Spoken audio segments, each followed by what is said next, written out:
Para todos y todas ustedes, un abrazo. Bendiciones amorosas y a nombre de Angélica Cano y yo les damos la bienvenida a este espacio para que hablemos de aquello que a veces nos cuesta trabajo hablar.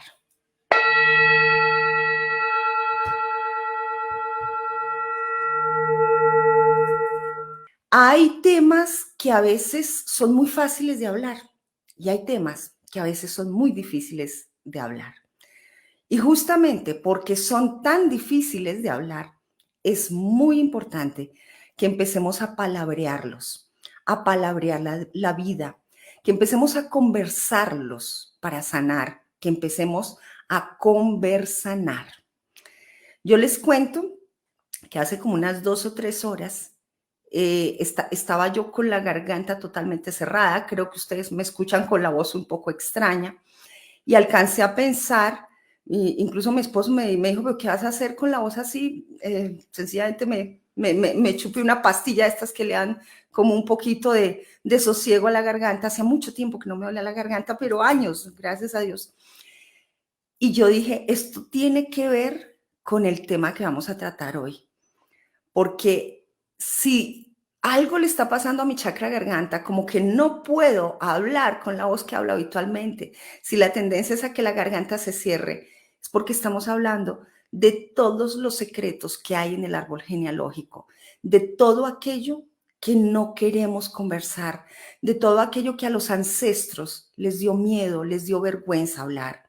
Y justamente el tema de hoy hay que hablarlo, hay que palabrearlo. Así que yo dije, con voz a medias, con voz completa, o si no, Angélica, que termine de hablar, pero hoy hablamos porque hablamos. ¿Y de qué vamos a hablar hoy, chicos? De suicidio. Vamos a hablar de un tema que es muy doloroso, que es muy difícil, que nos pega mucho. Les cuento que hace un par de años, muchos años, no sé, unos 30 años por lo menos, yo recuerdo que el hijo de una vecina de mi tía se suicidó. Era un chico de unos 18 años aproximadamente. Y recuerdo que mi tía fue al funeral. Luego ella me contaba, me decía, Sandra, fue tan doloroso porque ver a la mamá llorando por lo desgarrador del tema. Y encima se le acerca una vecina y le dice, le pone la mano aquí y le dice, ¿y era que usted lo regañaba mucho? ¿Era que usted lo trataba muy mal? Y ahí, hasta ahí recuerdo la conversación, porque recuerdo que eso me impactó mucho. Y uno dice, por Dios, estos temas del suicidio tienen unos matices tan profundamente dolorosos, que justamente por eso tenemos que empezarlos a conversar. Yo hoy tengo el honor de estar aquí con una muy querida amiga y compañera de camino. Alguna vez ella entró a un salón de clase hace un muy buen par de años. Y después, con el pasar del tiempo, nos hemos hecho muy buenas amigas. Luego, en otro espacio y en algo que acabo de diseñar hace como 20 minutos que estábamos conversando, vamos a tener otro espacio dedicado exclusivamente a la resonancia que hay entre un grupo de mujeres que les gusta trabajar el tema de la energía desde el amor, desde toda esta magia que hay en las mujeres. Y vamos a crear un espacio para eso, y porque Angélica está leyéndose un libro con una belleza. Y entonces yo le dije, hay que hacer algo con eso. Pero hoy no vamos a hablar de esta resonancia que nos unió, sino de algo que Angélica se ha dado permiso de revisar a lo largo de la vida, y es el tema del suicidio, como un componente que se ha expresado de forma evidente en su árbol genealógico. Entonces, les presento a Angélica Cano, un ser humano maravilloso, alguien a quien aprecio muchísimo, a quien quiero mucho. Gracias. Y Angélica, yo quiero preguntarte, ¿cuándo fue cuando tú por primera vez, no sé si siendo jovencita, chiquitina, adolescente, fuiste consciente de que habían suicidas en tu familia? Eso es una anécdota simpática que nunca lo había conectado y acabo de caer en cuenta. Cuando dicen es que su mamá es cáncer, yo pensé que mi mamá tenía cáncer y hacía un par de años o un par de meses, no sé cuánto, que yo era muy chica, eh, había escuchado que alguien se había suicidado. Entonces yo dije, ahora mi mamá tiene cáncer y el que se suicidó, Dios mío, se está acabando la familia, fue lo que yo dije. Pero fue una cuestión de muy chica, pero me quedó en la memoria que habían suicidas en la familia. Como en ese tiempo no se hablaba del tema claramente, ¿Hace cuántos años hablamos de esto de más o menos? esto estamos hablando, no sé, 35, 40 años. Ya a los 46 no me acuerdo, pero hace muchísimo tiempo. Y ahí tuve conciencia de que por allá unos meses o un tiempo atrás se había hablado de suicidio, de que en algún lado había habido un suicidio. Ya adulta, digamos, adulta joven, empiezo a recibir las noticias de los suicidios en mi familia ya del momento, de la época. Me llaman cuando estoy en la escuela de teatro, oiga, que su primo, que tal cosa. ¿Cuál fue el primero? ¿Cuál fue el primero No, que tú ya siendo adulta, consciente, wow, cuál fue esa primera llamada que tú recuerdas? ¿Quién fue el sí, primero que se suicidó, que tú recuerdas? quizás mi primo muy querido. Estoy en un ensayo en medio de la noche, porque pues el teatro se hacía de noche siempre, y me llaman del segundo piso, María Angélica, es una llamada para usted. Y yo, a mí nadie me llama, algo le pasó a su primo. Simplemente que con la anécdota de algo le pasó a su primo, pero cuando ya llego a casa y mi hermana me dice, al parecer se suicidó, bueno, empieza uno como a atar cabos y a dolerse de la historia, y es una de las cosas que nos queda justo después de un suicidio, es la duda de si yo debía haber hecho más, de qué pasó, quién lo hirió tanto, o yo lo hice, o entre el desconcierto, la duda y la culpa. Esos primeros días son dolorosísimos de esperar respuestas, ¿no? De buscar respuestas. Además que total desconocimiento del fenómeno, porque pues te estoy hablando hace tal vez 20 años ya. Sí. Entonces, ¿qué hace uno? Callarse. Hace 20 años, ¿qué hacíamos? Callarnos, porque pues la vergüenza, y es a lo que te enfrentas, ¿no?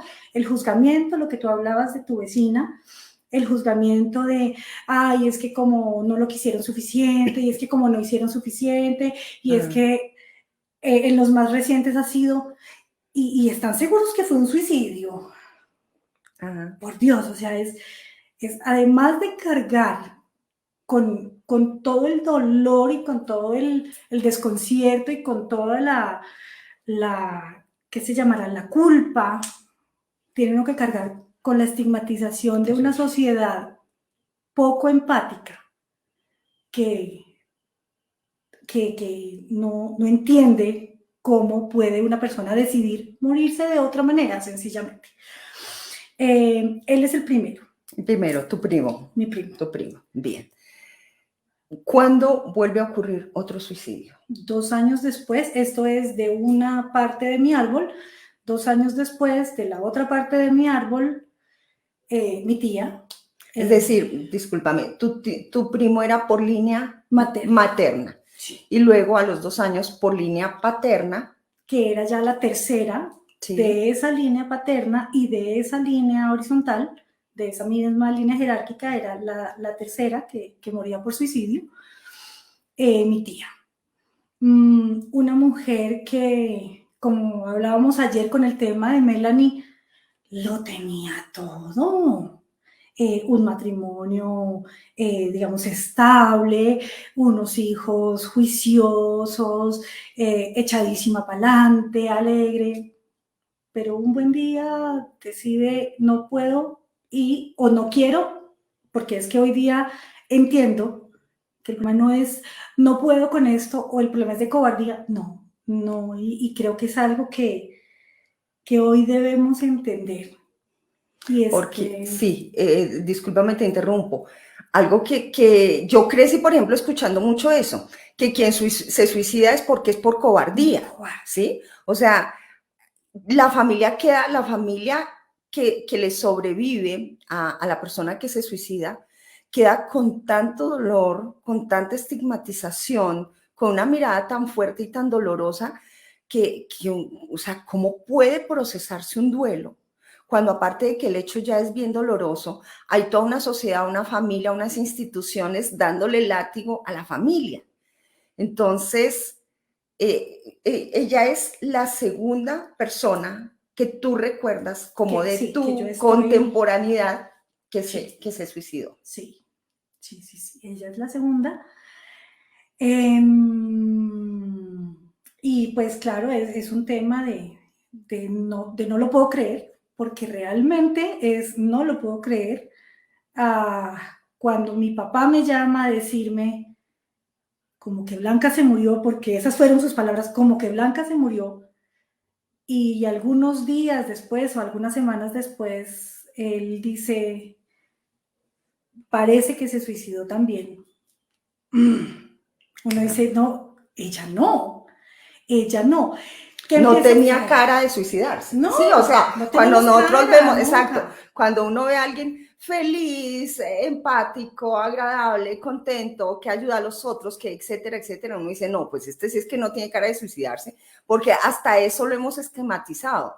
Uno dice, ¿quién es el que se suicida? El triste, el que se viste de gris, de negro, el que anda melancólico todo el tiempo, etcétera, etcétera.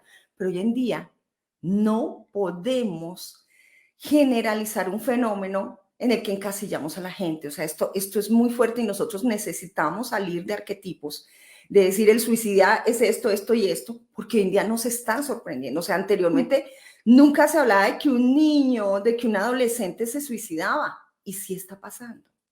Entonces, se suicida tu tía.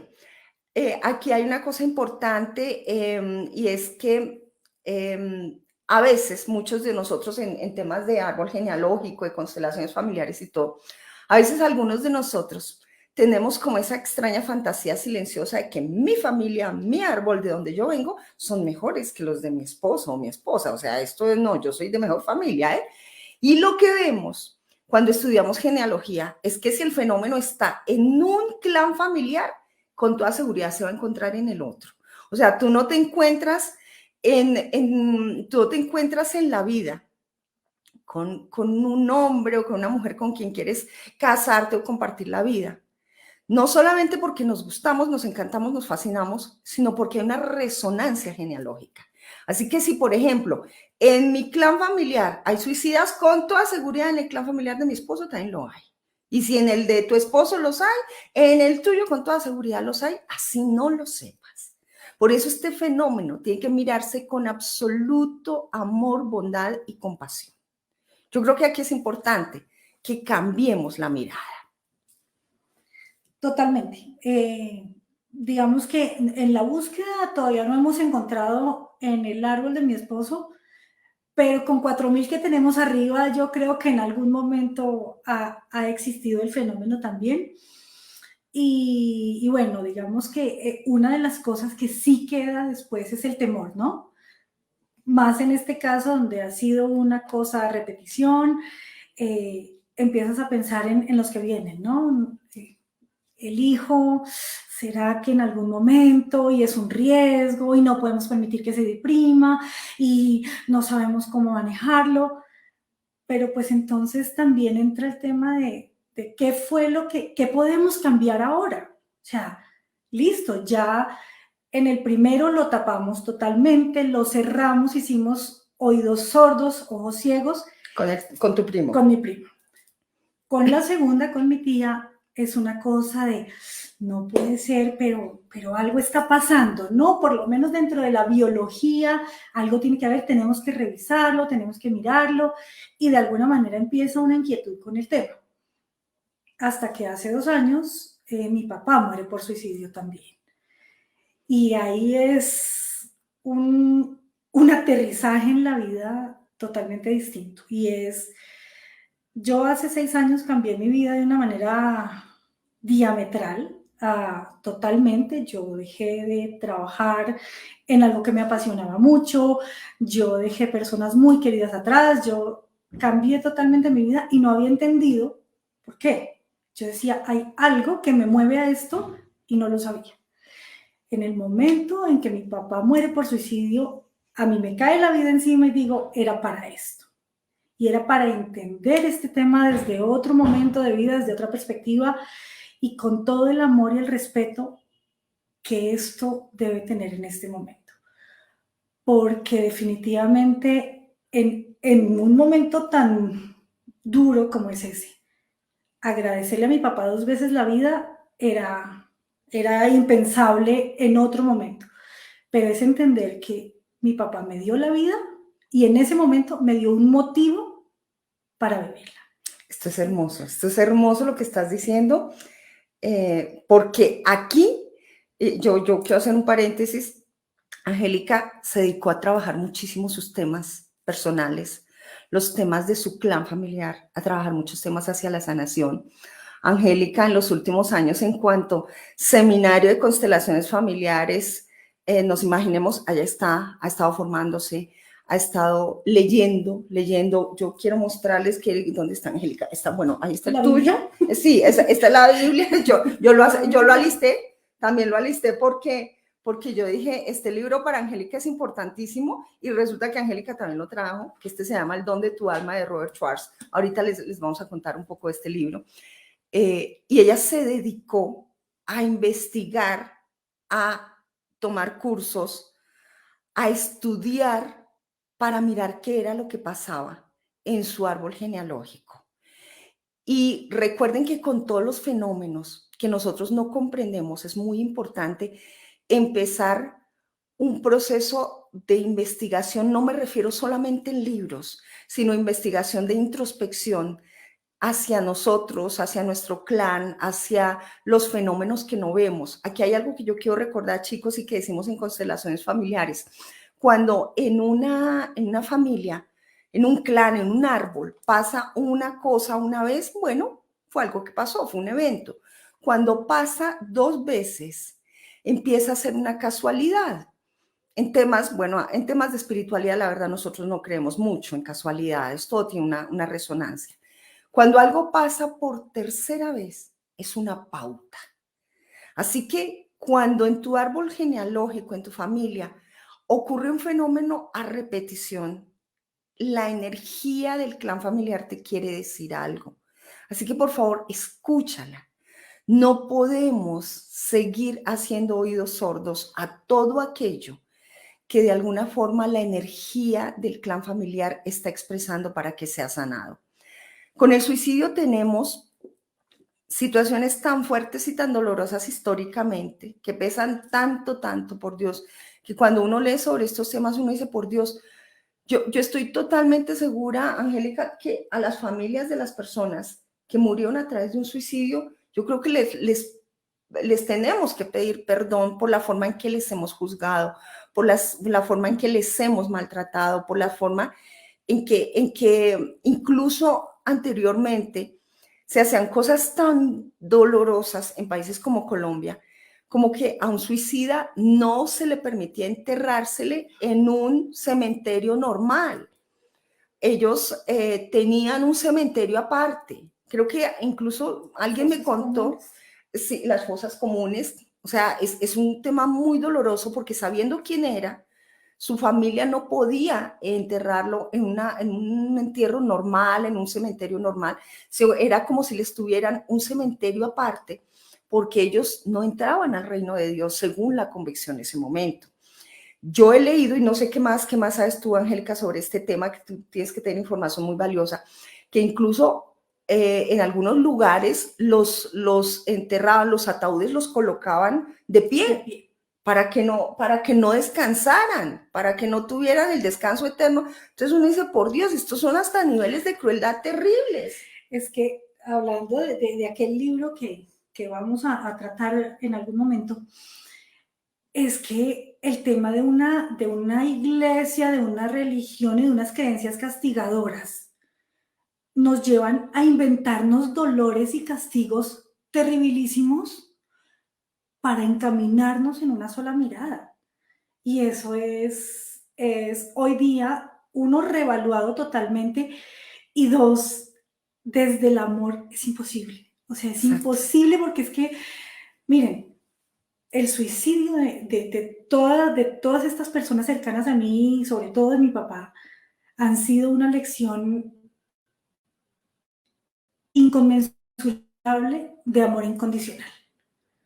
O sea, el suicidio de una persona es una lección de amor incondicional, porque es que se nos acaba el juzgamiento, se nos acaba la culpa, se nos acaba la traición, nos aterriza en el lugar que tenemos en la vida. Entonces, entender que recoger toda esa vida y toda esa historia en un momento terrible, doloroso, algunas veces dantesco, de una muerte, no puede, ¿cómo se llama?, condensar toda una historia para cambiarnos ese amor. Exacto. Es que como que nos quedamos es con la parte final, que por supuesto es fuerte, claro. O sea, es que si nosotros ni siquiera aceptamos todavía una muerte natural, o sea, todavía no, nosotros, exacto, nosotros hemos crecido aquí en Occidente con todas esas escenas hollywoodescas de la calavera, del espanto, de todo esto de Halloween. Entonces nosotros todavía no hemos podido ver la muerte de una manera diferente. Por supuesto, en otras formas de cultura, como la India, como Oriente, el tema de la muerte es otra cosa, es otra vibración, es algo diferente. Entonces, como nosotros lo vemos de una forma tan trágica, pues el suicidio casi que fuera la culminación de todo ese dolor. Yo aquí, Angélica hermosa, yo quiero que tú nos cuentes, que nos compartas así desde tus vivencias más humanas, ¿cómo ha sido el proceso para decir que la muerte de tu padre, el suicidio de tu padre, hoy en día, 2 años, 2 años después, se ha transformado en un motor de amor y de unión de la familia, que uno diría, pero ¿cómo así? Eso es casi imposible. Justamente ayer alguien me estaba contando de una persona que su hijo se suicidó hace como unos 30 años, y la señora todavía se viste de negro, todavía está llena de dolor, y hablamos de casi 30 años desde que el hijo se suicidó. Por supuesto, estas son pérdidas irreemplazables, ni más faltaba, pero tenemos que tener en cuenta que tenemos que hacer otras miradas hacia este tema. Así que yo recuerdo que cuando tu padre se suicidó, Luz Marina, que es nuestra querida amiga en común, me llamó y conversamos y me dijo, Sandrita, se suicidó el papá de Angélica. Y enseguida, pues nosotras estuvimos pendientes, llamando, y hay algo que hizo Angélica siempre fue hablar, conversar, incluso con el impacto tan doloroso de las primeras horas, de los primeros días, con ese momento del duelo en el que también parece que nos ensimismamos y todo, que es una etapa normal del duelo. Pero casi desde que el hecho ocurrió, ella empezó a trabajar en la sanación y hoy en día está aquí dándonos inspiración con este tema. Angélica, ¿cómo hace uno ante un hecho como el suicidio de su padre que le dio la vida, para transformarlo en este momento de amor en el que tú estás? Porque también dices una cosa, es que es como que nos quedamos solamente con el impacto final, ¿no? Y como si todo lo demás no hubiera ocurrido. Todas las veces que te consintió, los helados, todo lo que te enseñó, la vida en familia, lo alegre que era y todo eso. ¿Cómo hacemos para reconciliar? ¿Cómo ha sido ese proceso? Empieza en el mismo momento de la muerte, Sandrita, porque cuando nos damos cuenta con mi hermana, es la primera persona que lo encuentra y entendemos lo que ha pasado, en vez de, no sé, abalanzarnos, llorar, gritar, nos tomamos de la mano, nos arrodillamos y dijimos, gracias papá por la vida, gracias papá por todo lo que nos diste, por lo que nos enseñaste, gracias, gracias, gracias, gracias. Y lo que te decía es que entender que esos 4 años que habían pasado quizás en ese momento de haber cambiado la vida, había sido para eso, hacer clic en eso fue importantísimo. Yo pasé de ser atea declarada tú lo sabes. Sí, sí, sí, sí, no creía en nada, Nada, no creía en nada. nada, declarada atea Nada, no creía totalmente, en los ángeles, en nada, nada. en nada.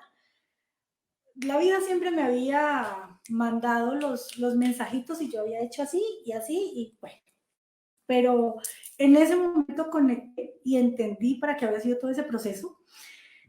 Y desde esa gratitud de la vida y de las enseñanzas de él, era empezar a recoger la historia. Entonces es empezar a recoger los buenos momentos y empezar a hacer una balanza.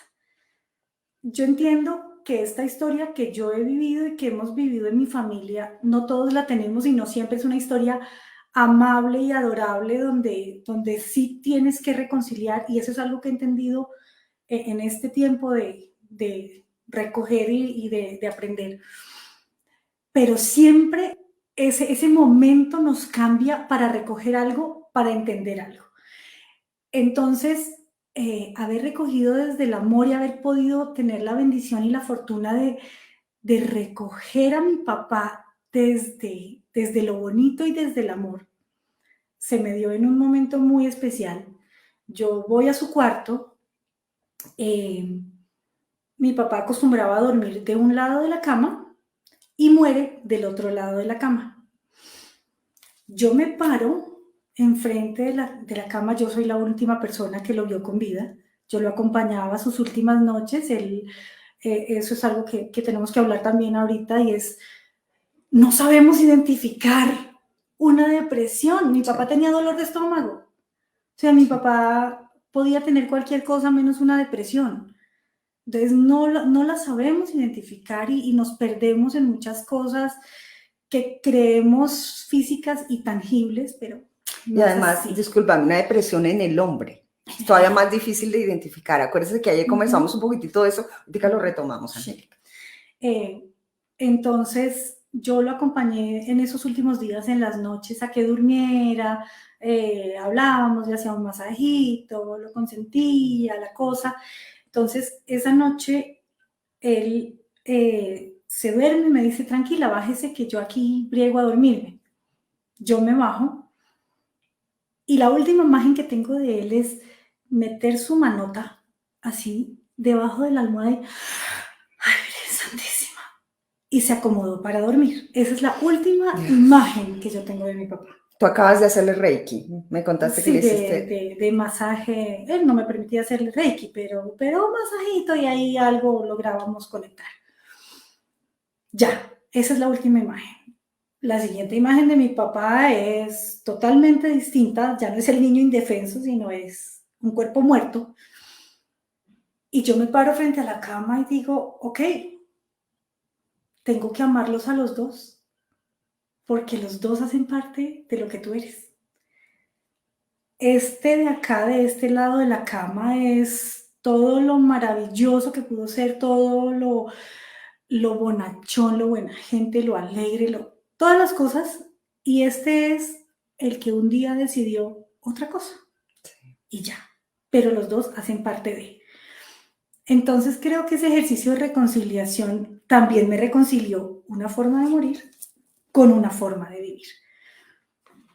Y definitivamente ha sido lo más sanador, entender que un momento de muerte no cambia toda una historia de vida y de amor. O sea, ha sido lo más importante, tal vez. Desde ahí hemos arrancado. Aquí me encuentro con 3 palabras de este libro de Robert Schwartz que ya les vamos a contar, y es: aceptación es transmutación. Y justamente fue lo que tú hiciste en ese momento, una vez que encontraron a tu padre muerto, y te diste la posibilidad de empezar a aceptar los dos, el que había decidido suicidarse con el que había sido un padre maravilloso y con el que quedaban tantos recuerdos, y los dos integrarlos en el corazón, con todo lo doloroso, porque no vamos a decir que esto es una fiesta, por favor, eso tenemos que ser conscientes de los procesos de duelo. Y chicos, los procesos de duelo duelen.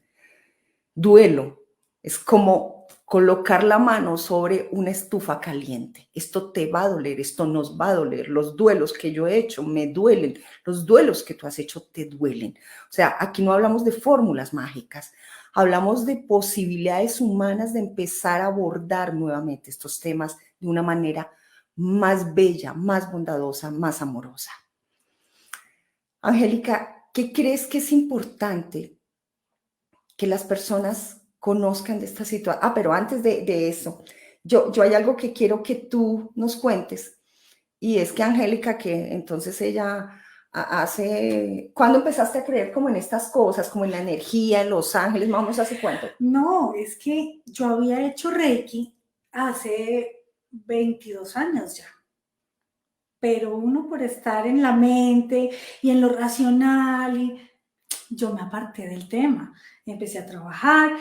Claro que siempre trabajamos con indígenas, entonces siempre eran unas cosmogonías y unas creencias y unas cosas distintas que yo decía, ay, tan lindos como creen en eso. Claro, yo estaba creyendo a través de ellos en muchas cosas y defendía y sigo defendiendo muchas cosas de la cosmogonía, de todas las culturas ancestrales, pero recuperar este momento se da a final del 2015, donde entré en la noche oscura del alma, de no saber qué era, pero tenía que cambiar la vida, tenía que cambiarla. Bien, y tú, algo que cuando tú hablas de ese tema, tus ojos le salen corazones y todo. Por favor, compártenos cómo tú sientes que luego tu papá regresa y se manifiesta un par de días después a través de un ave, porque esta historia ocurre en una finca. Fue en plena pandemia, estaban todos reunidos en su finca, se habían ido a vivir como familia en la finca. Y después del suicidio, un par de días después, aparece un ave. Recuerden que las aves tienen una asociación muy interesante con los reinos angelicales. De hecho, ella se llama Angélica, Angélica Cano. Angélica, ¿cómo empezaste tú a conectarte con tu padre de esa forma? De una manera hermosa. Yo estoy en ese momento escribiendo en el computador da a una ventana que está frente a un jardín y de repente siento una mirada. ¿Quién se me metió al cuarto? Estoy sola, nada. Miré hacia afuera, de repente hubiera alguien en el jardín mirando hacia adentro. Lo que veo es un vienteveo, que es un pajarito amarillo con un antifaz. Yo creo que las personas que están de 2000 metros hacia abajo lo identifican, que tiene un canto. Este pajarito está metido en el árbol de una manera incomodísima además y se me asoma por la ventana y se queda mirando. Y yo digo, ajá, es el pajarito. Seguí escribiendo. Y el pajarito no dejaba de mirarme por la ventana. Hasta que yo digo, ¿eres tú? Y el pajarito no hace nada. Es que fueron, no sé, 2, 3 minutos en que el pajarito se quedó. Bueno, el pajarito, yo conecté, es mi papá. O sea, ese es mi papá. ¿Por qué? No lo sé, pero yo decía, él es mi papá. Las certezas, ¿no? La certeza, sí, es saberlo. Unos días después, al lugar donde dormía mi papá, empieza a llegar el pajarito, el vienteveo, a eso de las 10 de la mañana, y siempre llega ahí y siempre canta ahí. Y todos los días llega. Ve el pajarito, vino mi papá. Hasta que un día se me ocurre responderle. Pues teníamos conversaciones de minutos y minutos y minutos hasta que él se iba. Un tiempo después, mi mamá también empieza a responderle, porque pues les cuento en un almuerzo juntos, oigan, ustedes se han visto el pajarito, es que me pasó esto y esto y esto, y yo creo que es mi papá. Pues empieza mi mamá a responder y todos estamos pendientes del pajarito, y viene durante casi 6 meses. Wow. Todos los días viene, canta y está. Como en el 5.º mes empieza a alejarse, ya no se hace en el lugar central de la casa, sino se hace en un arbolito más alejado, hasta que se va por el parque. Qué hermoso. Y se va. Entonces yo decía, claro, él nos ayudó a transitar todo este momento doloroso, duro y terrible, para decirnos, yo no me voy a ningún lado. Es la anécdota de Maharaji con Ram Dass. Está Maharaji, el gurú de Ram Dass, y dice, voy a morirme, y todos, no, no te vas a morir, Maharaji, qué dolor. Y él se ríe y les dice, es que yo no me voy a morir, el cuerpo es el que se va a morir, yo sigo aquí, ¿dónde me voy a ir si yo pertenezco aquí? Por Dios. Entonces creo que es la misma manera de decirnos, yo no me he ido, yo estoy en todas las cosas vivas. Empiezan a pasarme cosas como que yo veo los árboles más verdes, Sí. más fuertes, más vivos. Empiezo a identificar cómo cambia la flor que mi papá miraba, cómo cambia, empiezo a ver la vida. La vida a través de lo que él amaba tanto allá en la finca, ¿no? De la naturaleza. Y esto es una instancia muy importante, porque donde nos quedamos solamente amasando dolor, nos perdemos de esas señales, chicos. Y por supuesto, duelen y me faltaba. Repito, o sea, no quiero minimizar el sentimiento de dolor tan grande que es una situación de estas. Pero cuando nosotros a ese dolor le colocamos también la compasión bondadosa hacia quien se fue, hacia quienes se quedan, vamos a poder estar atentos a esas señales de la energía que nos envían esta clase de mensajes, porque nosotros dejamos de existir en un cuerpo físico, pero la energía va a estar siempre rondando de alguna forma amorosa, especialmente esos primeros semanas y meses, cerca de los sitios y las personas que se amó. Entonces, cuando tenemos el corazón abierto a esas señales, vamos a poder extasiarnos y disfrutar de una manera diferente de esos momentos de conexión con la naturaleza. Qué hermoso. Yo recuerdo, Angélica, que tú empezaste a subir unas fotos hermosísimas de esas de instantes de la naturaleza, de cosas que tú captabas y tú sentías que era la presencia de tu padre y tú empezaste a escribir. Creo que a partir de eso aparece la necesidad de empezar a compartir tu historia con las personas, con mucha gente. Una cosa importante, Angélica, ¿cómo empieza tu proceso de narrativa reconstructiva que genera el blog y todo lo que estás escribiendo ahora? Como un ejercicio de catarsis. Empieza una escritura automática, que es la pérdida para mí, cómo lo hemos vivido, el dolor, pero luego del dolor vienen los recuerdos, y luego de los recuerdos viene como una tímida sonrisa de, ay, sí era chévere, ¿no? Pero no me puedo reír porque, ay Dios, todos estamos en el duelo terrible, doloroso, pero qué culpa si mi papá era chistoso, no, pues es que así es. Y empezamos como a abrirnos un poco más a eso. Y para mí escribir siempre ha sido sanador, siempre ha sido una forma de transmutar y de entenderme además.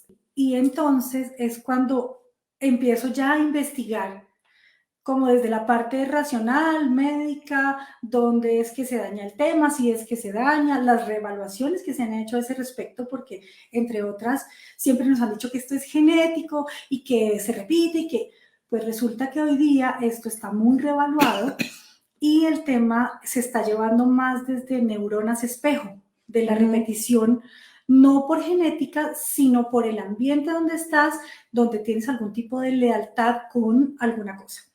Entonces empiezo a investigar todas estas cosas, empiezo a investigar desde esa parte también lo energético, lo espiritual, y me encuentro con cosas maravillosas y personas maravillosas como Clara Gallo, que es una medium hermosísima, a quien le agradezco enormemente el contacto que ella hizo con mi papá, porque fue sanador, amoroso y con una mirada muy bella además, porque lo mostraba eso, dueño de la naturaleza. Me decía, es que lo veo en la cima de una montaña y él está disfrutando la naturaleza. Y yo, ay, sí, es él. Es él. Entonces, entender que esa mirada amorosa y que todo el amor, porque es, digamos, parte de ese momento con ella me dice, él me cuenta que lo que ustedes hicieron lo llenó de amor y le permitió llegar a la luz más fácil. Entonces, poder entender que si cambiamos la mirada les vamos a ayudar a que su tránsito hacia la luz sea más rápido, más amoroso, su evolución como almas sea más rica.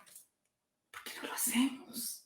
Entonces ahí es donde empiezo a decir, tenemos que hablar de esto, tenemos que hablar de esto, tenemos que cambiar la mirada, puede que no sea validar el suicidio, porque no se trata de validarlo ni de apoyarlo, no, pero de entenderlo desde la compasión y desde el amor, nos va a quitar una cantidad de velos y una cantidad de tabúes. En el libro de Schwartz también, en una canalización que se hace con el Maestro Jesús dice, si la gente pudiera hablar de que quiere morirse y pudiéramos preguntarles, ¿usted por qué se quiere morir? ¿Cómo se quiere morir? Podríamos disminuir el número de suicidios. Wow. Y podríamos manejar el tema desde una mirada totalmente distinta a una cosa psiquiátrica médica donde tú estás loco porque te quieres morir. Una cosa importante es que Angélica, yo no sé si tú has visto que a veces en una familia alguien dice, ay, yo cuando me muera, yo quiero que mi carro se lo den a mi sobrina, quiero que la finca la vendan, y ustedes, no, cállate, no hables, no digas eso, ¿cómo se te ocurre? O sea, no nos aceptamos una conversación sobre la muerte, cuando, como sabemos, es casi que lo único cierto que tenemos. Entonces, es interesantísimo cómo nos cuesta hablar de estos temas. Y esa era mi propuesta para esta semana aquí por la senda de la vida, porque tenemos que hablar de lo que nos cuesta. Así sea hablar de que no puedo hablar, pero hablemos, por Dios. En la medida en que pongamos esta clase de conversaciones sobre la mesa y podamos mirarnos a los ojos y decir, no, este tema es muy difícil, me cuesta mucho trabajo, no sé cómo abordarlo, no puedo, me sudan las manos, me parece terrible, pero hablemoslo. No dejemos encapsulados los fenómenos que tanto daño nos están haciendo. Yo les cuento que, no sé, Angélica, si tú recuerdas, hace como, no sé, yo creo que un poquito menos de un año, nosotras nos encontramos y estábamos ahí como cerca del apartamento de Angélica y tuvimos que subir por algo, no recuerdo. Entonces subimos y creo que fue en el ascensor, en las escaleras, algo así. Angélica se encontró con dos vecinos un poco mayores que conocían a su padre y entonces parece que hacía tiempo no hablan y entonces, ¿cómo estás, Angélica? ¿Cómo te va? ¿Cómo está tu papá? Y Angélica les dice, no, mi papá murió. Y yo, sí, tu papá, sí, decidió suicidarse, ya se fue, no está. Pero yo mientras la escuchaba hablar a ella con ellos de esa naturalidad, yo decía, por Dios, o sea, es que ella lo cuenta de una forma normal como es, o sea, no es un carnaval, no es una fiesta, pero fue la decisión de su padre. Y no es como pasa tanto que ocultémoslo, que nadie se entere, que no se sepa de esto. Nada, ella lo dijo y yo apenas decía, por Dios, estos son otros niveles evolutivos. No, es que es entender que es una decisión, o sea, si dejamos de culparnos y si dejamos de culparlo o si dejamos de culpar a alguien o a la vida o a lo que sea, se convierte en una decisión. Ya, es simplemente una decisión de no me sirve de esta forma, me voy. Puede que estemos o no de acuerdo con la decisión, puede que estemos o no de acuerdo con su forma, pero es una decisión. Y desde el punto de vista en que ya se tomó, además. Porque es que, ¿qué podemos hacer? Es que adicionalmente el hecho está dado, está consumado aquí. Aquí no es que estoy de acuerdo, no estoy de acuerdo. Es una realidad. Es una realidad que alguien, un alma, en un pacto de almas, decidió irse de su cuerpo físico de esta forma. Por supuesto, hay algo o sea, yo soy pro vida como no se imaginan. O sea, yo soy vida, yo soy familia, yo soy... Y como dices tú, Angélica, no es avalar el suicidio, es conversar sobre las personas que tomaron la decisión de irse de la vida de una forma diferente. Y las que están por tomar la decisión, porque es que ahí es donde creo que debe estar el cambio, que debe estar el quid. Para que no ocurra. Claro. Ahí sí, para que se queden en la vida. Eso sí, ¿hay qué hacemos? Intentémoslo. Es simplemente poder abrir los espacios. Ayer estaba haciendo mis noticas de no olvidar y entra mi sobrino de 8 años y me dice, ¿qué estás mirando, tía? ¿Por qué estás mirando eso? Y yo, mi amor, porque es que hay mucha gente que se está queriendo morir. Y entonces él me decía, ¿y por qué se quieren morir? ¿No ves que eso es lo que no sabemos? No hemos podido entender por qué la gente se quiere morir. Exacto. ¿Por qué no podemos escuchar y decir, oiga, simplemente revalidé, no sé, mi creencia en cuanto a que los gatos podrían ser dioses y me voy detrás del gato? No sé, cualquier barbaridad. Pero si empezamos a entablar una conversación donde no se juzga, donde se abre el espacio con dignidad además, Sí. porque es que no es me quiero morir, usted está loco o usted está loca. No, es válido Además, quererse morir. además, fíjate que, exacto, cuando alguien dice me quiero morir, exacto, enseguida lo cerramos. Cállate, no digas No, eso. A mí, en mi muy humilde opinión es, cuéntame, ¿por qué te quieres morir? Ven, claro. tomémonos un café, es sentarme al lado de la persona y escucharla, ¿por qué te quieres morir? A veces con solo hablar y decir de por qué se siente tan mal en su vida, ya estamos cambiando esa realidad, pero no podemos seguir suprimiendo esta clase de conversaciones, porque justamente cuando hablamos de suicidio y ponemos estos temas sobre el tapete, lo que hacemos es ayudar a que quienes se quieren suicidar se queden en la vida, a que no se suiciden, por Dios. Es que el fenómeno es muy interesante, también es muy complejo, no lo comprendemos, pero ya es importante empezar a hablar de esto. Angélica, aquí yo también en mis notas, que no se nos pase. Ayer yo conversaba, tal vez, insisto, la grabación de Instagram, ayer se nos cortó la grabación, no, perdón, la transmisión por Instagram, ayer se nos cortó en la entrevista que hicimos con Melanie Cala, una artesana, una persona maravillosa, una niña que nos compartió su historia de temas de depresión. Y yo alcancé a decir, no sé si esa parte se alcanzó a escuchar por Instagram, cómo la depresión en los hombres es distinta a la depresión en las mujeres. Es más, la depresión hoy en día es una cosa que es rarísimo, que uno dice, pero ¿cómo es? Porque decían que los síntomas eran estos, estos y estos, pero ya no son. Yo pienso que una de esas grandes como jalonazos en el alma que tuvimos como humanidad muchas personas fue, por ejemplo, cuando se suicidó Robin Williams, que uno decía, no, pues Robin Williams, el de la película de Patch Adams, el de todas estas películas inspiradoras y todo. Yo estaba estudiando muchas cosas de coaching en ese tiempo y veíamos muchas películas para sugerirle a los estudiantes, a las personas, y es, ay, esta de Robin Williams, y cuando se suicida Robin Williams, uno dice, por Dios, y entonces, o sea, ahora, o sea, ¿cómo así? Pero justamente recuerdo también que por esos días en el aula de clase, con los grupos con los que yo estaba, revisamos el caso de Robin Williams a la luz de una esencia floral que, si mal no recuerdo, a ver, no se me olvida en este momento, ya la recuerdo, y es el arquetipo de la persona, que es la alegría y la chispa para todo el mundo, menos para sí mismo. Entonces son estas personas que no pueden estar solas, que siempre son el alma de la fiesta, que son maravillosos. Uno dice, ya va a llegar, porque si llega esto se ilumina, pero son luz para todo el mundo, menos para sí mismos. Entonces, cuando encontramos que el suicidio, que la depresión tiene máscaras tan diversas y cada día tan diferentes, tenemos que hablar, por ejemplo, del suicidio, perdón, de la depresión en el hombre. Yo ayer decía, en el hombre la depresión se manifiesta muchísimo, por ejemplo, en problemas capilares. Entonces, que el esposo le esté dando caspa, que se esté quedando calvo, que esté malhumorado, porque los cambios de humor se exacerban muchísimo más, aumentan las adicciones, la libido, el deseo sexual se disminuye notablemente.